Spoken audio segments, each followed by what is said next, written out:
primeira vez que eu tive conhecimento do Feng Shui foi de forma muito indireta, e sei que existem várias escolas de Feng Shui, né? E existe a escola que a Sofia segue, é uma escola que vai muito mais a fundo do que todas que eu tinha visto anteriormente. Por exemplo, as que eu via eram muito ligadas a entender a energia dos ambientes da casa. Por exemplo, eu lembro que na altura, uma das coisas que foi falado é nunca deixa um sofá, ou seja, uma janela nas costas, em cima do sofá, porque vai gerar sentimentos de insegurança.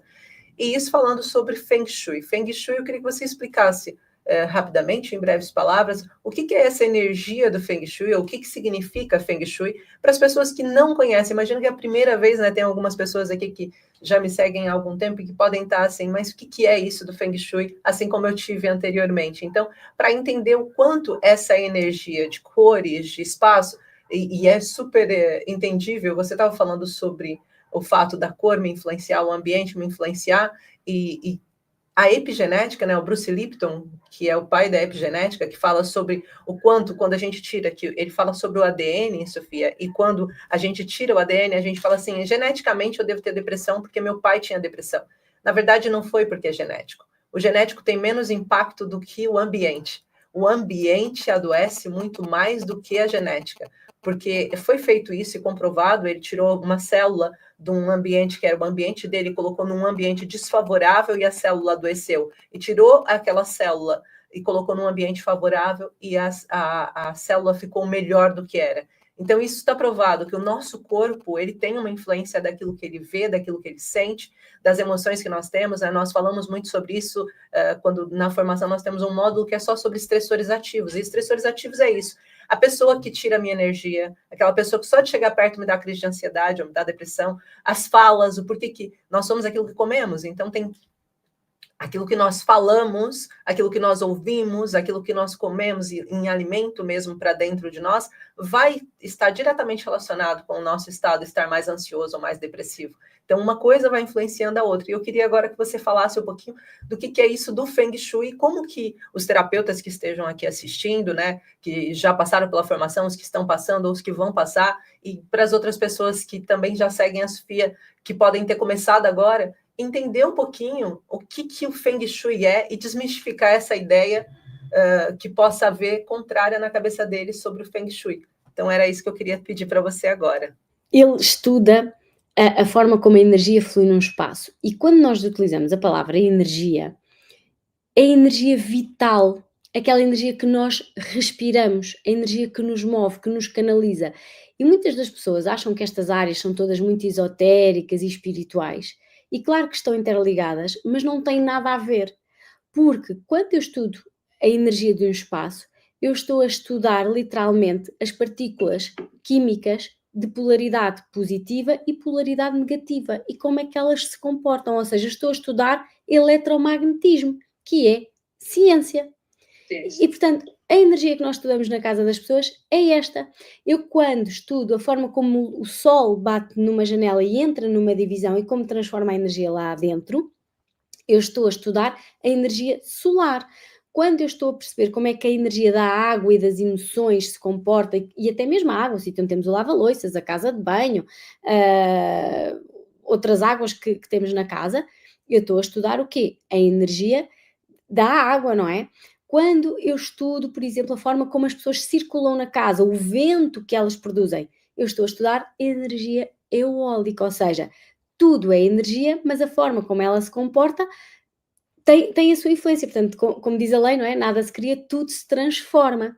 E é isto que nós fazemos aqui. Portanto, este estudo é sobre a energia que nos rodeia. E como a Gi disse, e bem, quando um ambiente tem uma energia positiva, tal como um alimento, não é? Faz-nos bem. Quando o ambiente à nossa volta é altamente tóxico, as pessoas adoecem, seja fisicamente, seja emocionalmente, seja de tudo.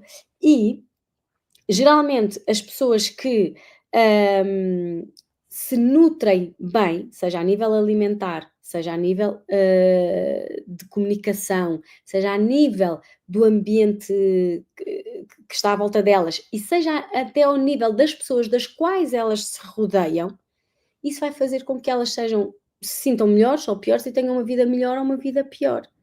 e portanto tudo isto tem um impacto gigante na vida das pessoas, e aquilo que o mestre de Feng Shui vai fazer é estudar toda esta forma de energia, como é que ela se está a comportar naquela casa e naquela pessoa, e depois dar indicações, tal como os médicos dão às pessoas. Nós é como se fôssemos os médicos das casas, em que vamos dar um procedimento do que é que a pessoa deve fazer para corrigir e melhorar a energia dela e da casa dela, porque na verdade as casas são uma extensão do nosso corpo, uma extensão da nossa vida, tal como é o nosso local de trabalho e o nosso carro e tudo aquilo que nos circunda, e que nós, ao trabalharmos conseguimos corrigir o outro. Como? Tão simplesmente quando nós mudamos o padrão energético daquilo que está à nossa volta, automaticamente nós temos necessidade de acompanhar, porque as pessoas lidam por simbiose, não é? Por sintonia umas com as outras, então nós temos necessidade de mudar.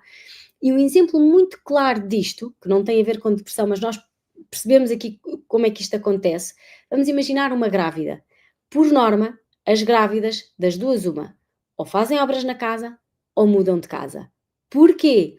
Porque o corpo delas está numa mutação tão grande que elas têm necessidade que o ambiente à volta acompanhe. E por isso é que elas vão produzir mudanças no ambiente. Agora, o contrário se passa, que é, quando eu quero mudar, que mudanças é que eu preciso fazer no meu ambiente para eu mudar também? E tudo isto é muito engraçado de se estudar, e portanto é isso que nós depois acabamos por fazer na casa e na vida das pessoas. Sofia, a pergunta é, quando as plantas começam a mostrar sinais de doença, já é sinal de algo na casa? Já é um sinal de que algo não está bem naquela casa? Aliás, as plantas são, ou melhor, antes das pessoas, as plantas são as últimas a darem as suas manifestações. Porquê? Porque elas são altamente resistentes. E não só são resistentes, como elas têm uma energia muito ativa de crescimento, de renovação.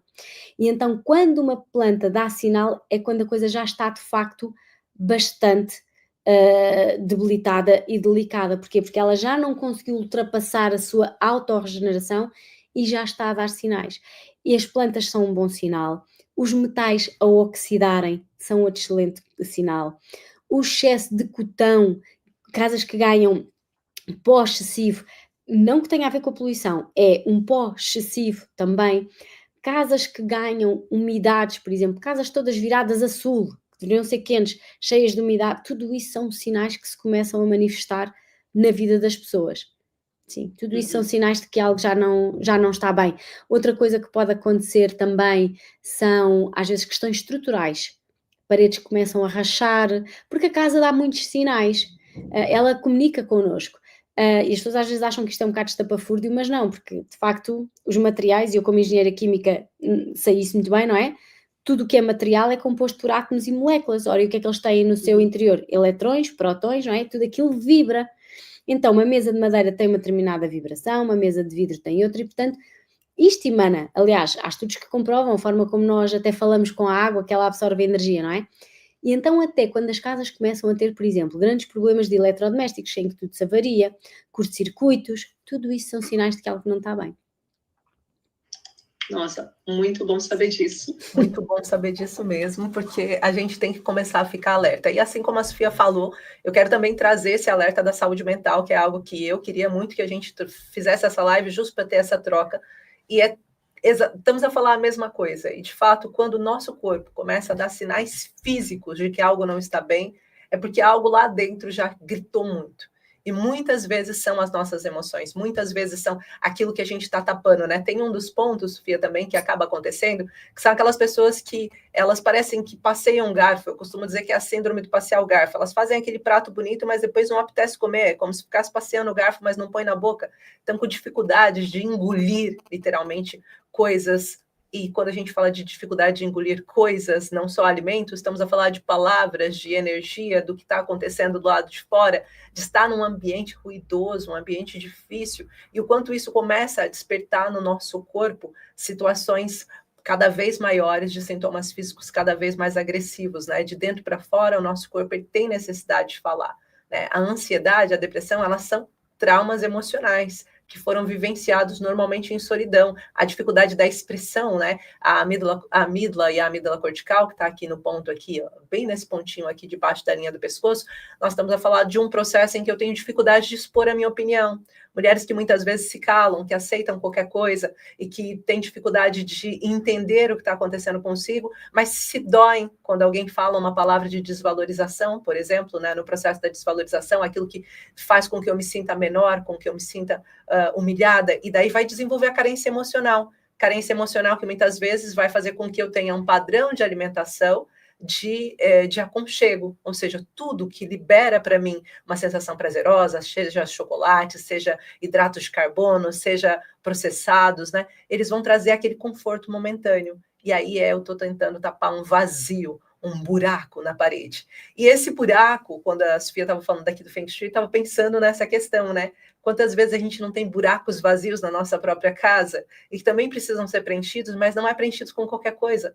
É preenchidos com coisas que possam contribuir. Então, o mesmo vazio emocional que as pessoas que passam por saúde emocional acabam tendo, né, que a saúde mental afetada, eu vou ter aquele vazio, aquele sentimento de falta que eu não sei de onde vem, eu não sei explicar, mas parece que falta algo. Às vezes a nossa casa também fica dando aquela impressão de que falta alguma coisa ali.